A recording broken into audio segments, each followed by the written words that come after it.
తెలంగాణ రాష్ట్రంలో గతంలో అమలు చేసిన విధానాలను అన్నిటిని కూడా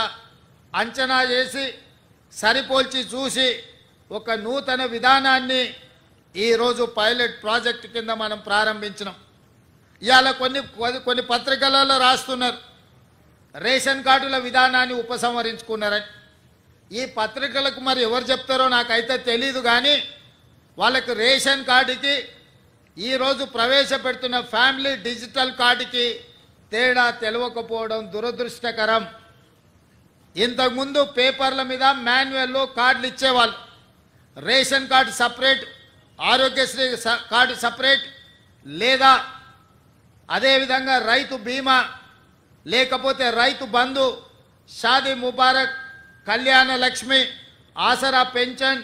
ఇట్లా ఏది చెప్పినా, అదేవిధంగా అసంఘటిత కార్మికులకు హెల్త్ ప్రొఫైల్కు సంబంధించిన విధానాలు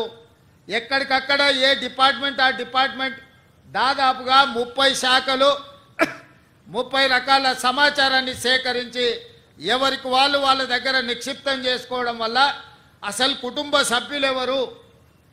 ఆ కుటుంబంలో రేషన్ కార్డ్ అర్హత ఉన్న వాళ్ళు ఎవరు, పెన్షన్కి అర్హత ఉన్న వాళ్ళు ఎవరు,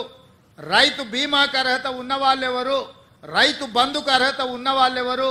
ఫీజు రియంబర్స్మెంట్కి అర్హత ఉన్న వాళ్ళు ఎవరు, ఇందిరమ్మ ఇల్లుకు అర్హత ఉన్న వాళ్ళు ఎవరు, ఈ విధంగా చెప్పుకుంటూ వెళ్తే 200 యూనిట్లు ఉచిత కరెంటుకు అర్హత ఉన్న వాళ్ళు ఎవరు, ఆర్టీసీ బస్సులో మహిళల ఉచిత ప్రయాణానికి ఎవరు అర్హులు, అదేవిధంగా 500 రూపాయలకు సిలిండర్ ఇవ్వడానికి ఎవరు అర్హులు,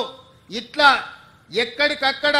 రకరకాల సమాచారము రకరకాల శాఖల దగ్గర ఉండడం వల్ల మెరుగైన విధానంతో పరిపాలన సాగించడానికి,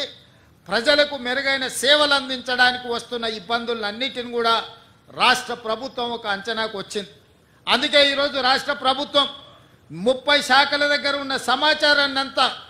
ఒక్క ఫ్యామిలీ డిజిటల్ కార్డుకి ఒక్క క్లిక్,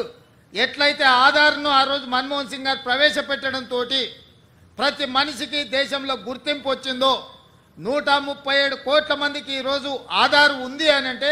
అదే ఆధారమైంది ప్రభుత్వం ఇచ్చే సంక్షేమ పథకాలకు. అట్లాంటి ఆధార్ను ఇంకా మెరుగుపరిచి ఈరోజు ఫ్యామిలీ డిజిటల్ కార్డు రూపంలో ప్రతి కుటుంబానికి అర్హత కలిగిన వాళ్లకు అన్ని సంక్షేమ పథకాలను అందుబాటులోకి తీసుకురావాలని ఒక్క క్లిక్తో సమాచారం అంతా సంక్షిప్తంగా ఉండి ప్రభుత్వ శాఖలలో ఉండే అధికారులకు అందుబాటులో ఉండాలని ఇవాళ ఈ విధానాన్ని ప్రవేశపెట్టినాం. ఈరోజు ఈ family digital card 1 nation 1 ration ఏదైతే ఉన్నదో ఆ విధానంలో భాగంగా 1 స్టేట్ 1 కార్డ్, తెలంగాణ రాష్ట్రంలో ప్రతి కుటుంబానికి ఒక గుర్తింపు కార్డుని ఇవ్వాలి. ఆ గుర్తింపు కార్డులో వాళ్ళకు అందుబాటులోకి తీసుకొచ్చిన సంక్షేమ పథకాలన్నిటిని కూడా డిజిటలైజ్ చేసి కంప్యూటర్లో పొందుపరిచి ఏ శాఖ కావాలన్నా వాటిని చూడడానికి అర్హులైన వాళ్ళందరికీ సంక్షేమ పథకాన్ని అమలు చేయాలని ఈ విధానాన్ని తీసుకొచ్చినాము. ఇవాళ ఈరోజు ప్రవేశపెడుతున్న ఫ్యామిలీ డిజిటల్ కార్డు, ఇదే రేషన్ కార్డు, ఇదే మీ ఆరోగ్యశ్రీ కార్డు, ఇదే మీ రైతు బీమా కార్డు, ఇదే మీ ఫీజు రియంబర్స్మెంట్ కార్డు, ఇదే మీ ఇందిరమ్మ ఇల్లుకు అర్హత, ఇదే మీకు కళ్యాణ లక్ష్మిని పొందడానికి అర్హత వస్తుంది. ప్రతి సంక్షేమ పథకం 200 యూనిట్లు ఉచిత కరెంటు కావచ్చు, ఆర్టీసీ బస్సు ఉచిత ప్రయాణం కావచ్చు, ఈ రకంగా రాష్ట్ర ప్రభుత్వం అమలు చేస్తున్న ప్రతి సంక్షేమ పథకాలను ఇందులోకి తీసుకొచ్చి అన్ని రకాలుగా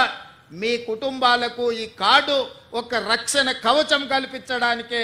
ఈ ఫ్యామిలీ డిజిటల్ కార్డుని రాష్ట్ర ప్రభుత్వం తీసుకొచ్చింది. ఇదే కాదు, ఈరోజు చాలామంది నన్ను కలుస్తున్నారు,